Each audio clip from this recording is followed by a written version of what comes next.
बढ़ते आगे, छत्तीसगढ़ सरकार ने दत्तक पुत्र अधिनियम में बड़ा बदलाव किया है। नए बदलाव के तहत अब दस्तावेजों में दत्तक पुत्र की जगह दत्तक संतान शब्द का उपयोग किया जाएगा। छत्तीसगढ़ सरकार के इस निर्णय को लैंगिक समानता और सामाजिक सुधार की दिशा में बड़ा कदम माना जा रहा है। प्यार के साथ चर्चा करत रहे कन्हैया, सच में मैं अब डांटे हूँ। मैं आप मल्ला बार बार घूर के देखत रहे हूँ।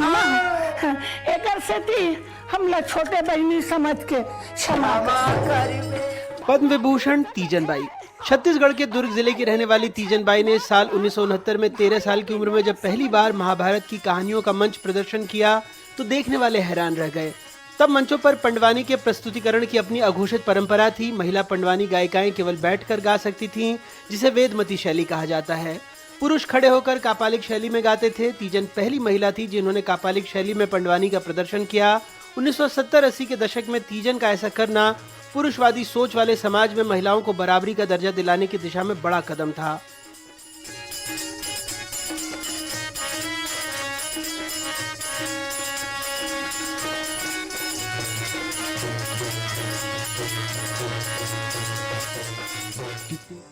पद्मश्री फूलबासन बाई।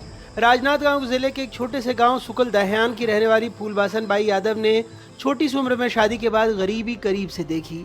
समाज में महिलाओं को बदलने की इच्छा हुई और कुछ महिलाओं को इकट्ठा कर 2 मुट्ठी चावल और 2 रुपए एकत्रित कर स्व सहायता समूह की स्थापना की।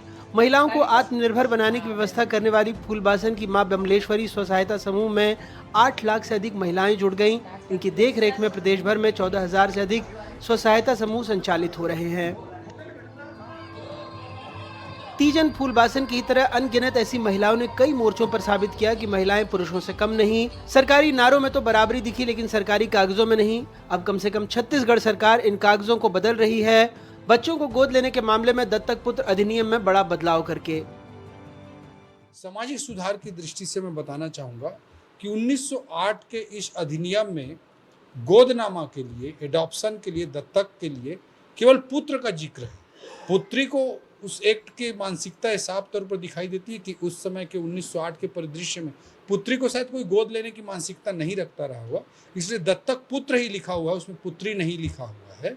तो जेंडर इक्वलिटी के पॉइंट ऑफ व्यू से, माताओं बहनों के सम्मान की दृष्टि से उसमें पुत्री का भी शामिल होना जरूरी है। इसलिए पुत्र पुत्री दोनों को सम्मिलित करते हुए हमने पुत्र की जगह पर संतान रखा। छत्तीसगढ़ सरकार की इस पहल को सामाजिक सुधार और महिला सशक्तिकरण के लिए काम करने वाले लोग सराह रहे हैं। संतान जब शब्द का जब सरकार ने जब इसका प्रयोग किया है, इसका जैसे लाने का जो निर्णय किया है, ये सही में बहुत ही अच्छा निर्णय है सरकार का। इसके लिए तो हम धन्यवाद देना चाहेंगे सरकार को, माननीय हमारे मुख्यमंत्री जी को, कि जिन्होंने इतनी अच्छी पहल की है।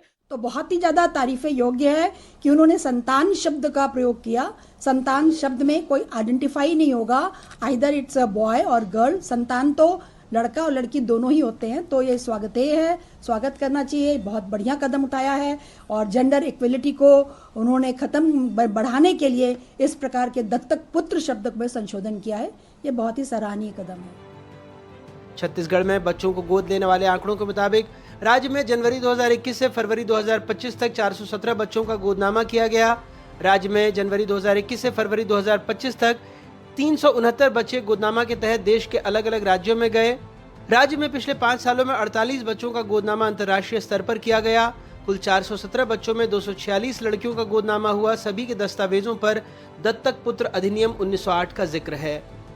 गोदनामा अधिनियम में छत्तीसगढ़ सरकार ने दत्तक पुत्र की जगह दत्तक संतान शब्द का उपयोग कर सामाजिक सुधार की दिशा में बड़ा कदम जरूर उठाया है, लेकिन आज भी समाज में कई ऐसी प्रक्रियाएं हैं जिनमें पुरुषवादी मानसिकता को ही बढ़ावा मिलता है। मसलन किसी भी सरकारी गैर सरकारी आवेदन या शपथ पत्रों में करता हूँ ऑब्लिक करती हूँ का ऑप्शन होना, यानी कि स्त्री से पहले पुरुष को प्राथमिकता देना।